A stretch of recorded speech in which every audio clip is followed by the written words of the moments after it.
मैं प्रोफेसर सविन सिंह अपनी geography lecture series में आप सभी लोगों का स्वागत करता हूं। आज मेरी चर्चा का विषय है सुनामी। सुनामी तरंग, सुनामी वेव्स।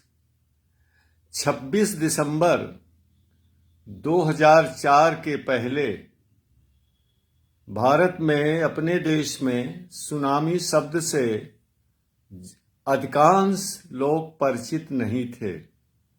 केवल इसका जिक्र जो है ज्योग्राफी और जियोलॉजी में, फिजिकल ज्योग्राफी में होता था।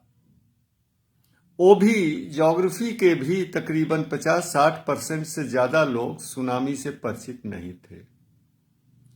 लेकिन 26 दिसंबर 2004 को हिंद महासागर में सुमात्रा के पास जो सुनामी का जनन हुआ और जिसने तबाही का तांडव किया, उसके बाद से तो अधिकांश लोग सुनामी से परिचित हो गए।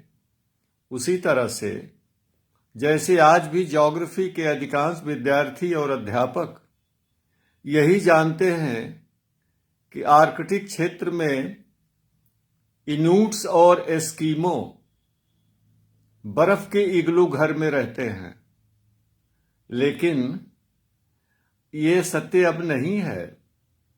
अब ये Eskimo modern western life styles का अनुसरण कर रहे हैं और प्री फैब्रिकेटेड हाउसेस में रहते हैं।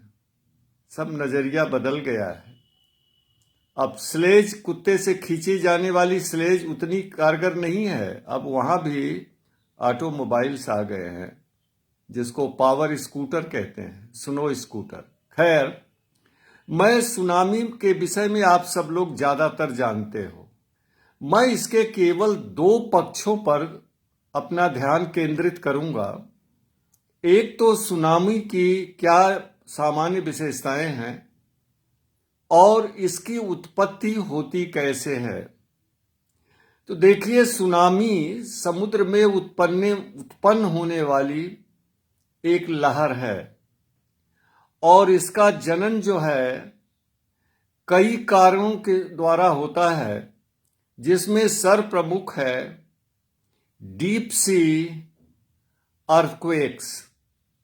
सागर के तली में तीव्र परिमाण वाले भूकंप का जनन जो होता है, वह इसका प्रमुख कारण है। और यह भूकंप जो है अंतः सागरी भूकंप है।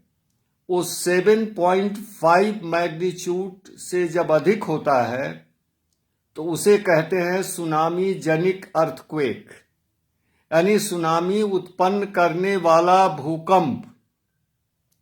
और इसके द्वारा जो लहरें उत्पन्न होती हैं उसको सुनामी कहते हैं। दूसरा प्रमुख कारण है कि दो प्लेटों का अभिसरण, कोलिजन ऑफ टू प्लेट्स, एक प्लेट का सबडक्शन, नीचे क्षेपण, और एक प्लेट का ऊपर तेजी से उठना। तीसरा कारण है समुद्र के तली में मैसिव लैंडस्लाइड्स का होना। तटीय भागों में, कोस्टल एरियाज में मैसिव लैंडस्लाइड्स का होना। और चौथा प्रमुख कारण है सी बेड पर, सागर नितल पर तीव्र ज्वालामुखी का उद्भेदन। जैसे 1883 ईस्वी में क्राकाटाओ द्वीप पर जो भयंकर भूकंप आया था, जिससे तकरीबन 36 फीट 10 मीटर ऊंची लहर का जनन हुआ था। तो हम करते हैं इसकी विशेषताओं पर कि ये लहरें, सुनामी लहरें जब डीप सी में, गहरे समुद्र में यानी ओपन सी में उत्पन्न होती हैं तो उनकी तरंग लंबाई बहुत अधिक होती है। 1200 किलोमीटर इनकी वेवलेंथ होती है। गति भी बहुत तेज होती है, लेकिन इनकी ऊंचाई बहुत कम होती है, लो हाइट।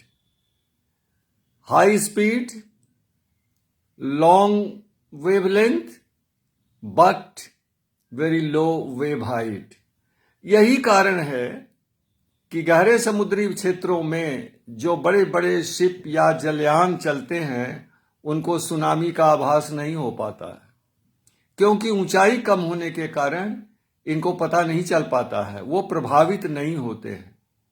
तो जिस क्षेत्र से सुनामी उत्पन्न होती हैं उनकी प्रवाहित होने आगे चलने की दिशा के आधार पर इनको हम दो प्रकारों में बांटते हैं।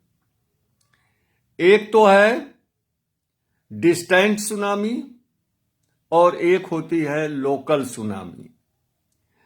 उत्पन्न होने के बाद जब ये सुनामी दो विपरीत दिशाओं में तेज गति से चलती है तो उसे डिस्टेंट सुनामी कहते हैं।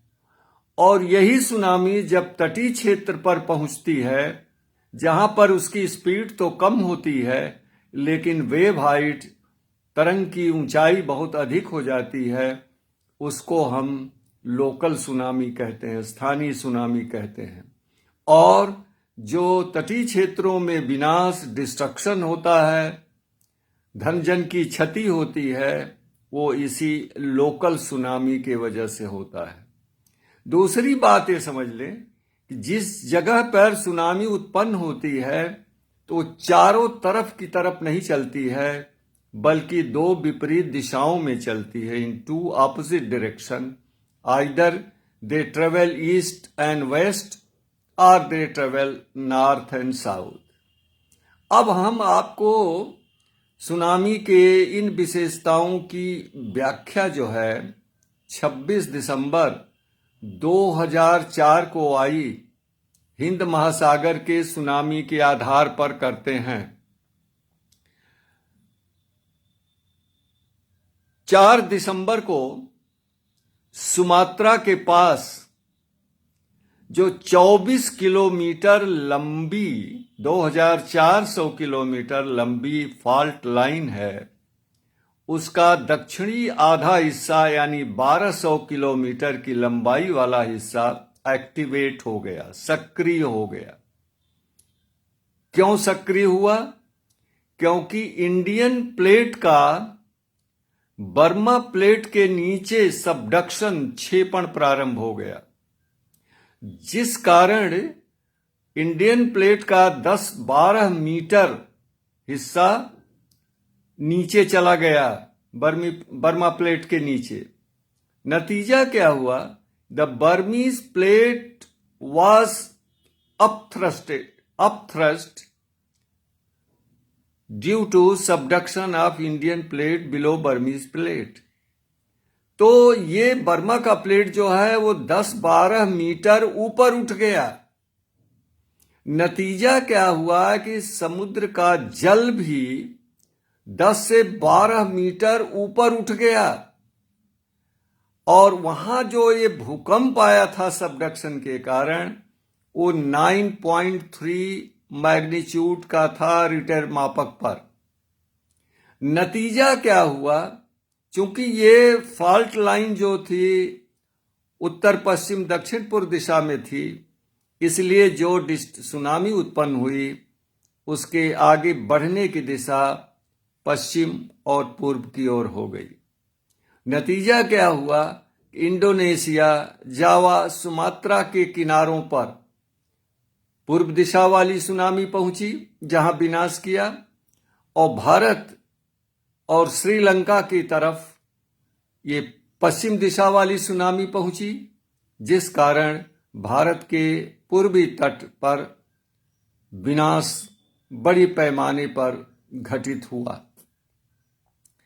हुआ क्या कि जब ये इंडियन प्लेट 10-12 मीटर नीचे चला गया बर्मीज प्लेट के, तो समुद्र का जल जो है 10 से 12 मीटर ऊपर उठ गया, जिसका अनुमान किया गया है कि 200 ट्रिलियन टन हिंद महासागर का जल ऊपर चला गया।